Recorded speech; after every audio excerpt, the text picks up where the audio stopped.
ating yaman na nararapat nating pahalagahan.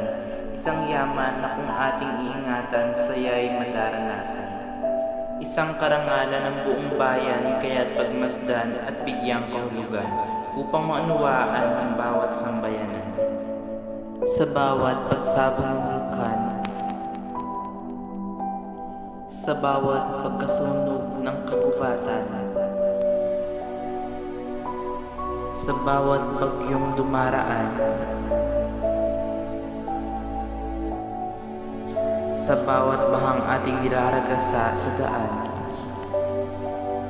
Hindi ba natin maisip na iilan lang yan sa bunga ng ating mga kasalanan? Kasalanan kay inang kalikasan. Kasalanan ito ang naging kabayaran. Kasalanan ito ang kinahantungan. Kasalanan paulit-ulit na lang na nakakasawa na. Paano na lang kung mundo na ang magsawa sa atin, di ba?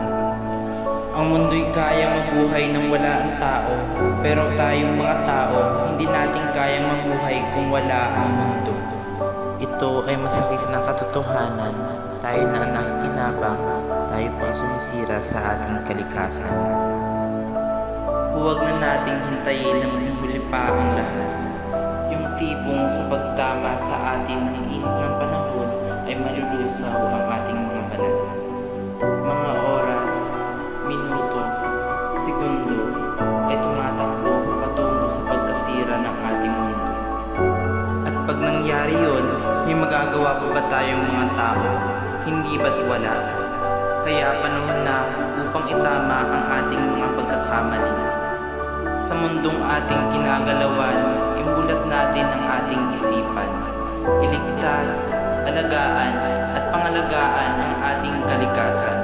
Kalikasang kasama natin sa ating buhay.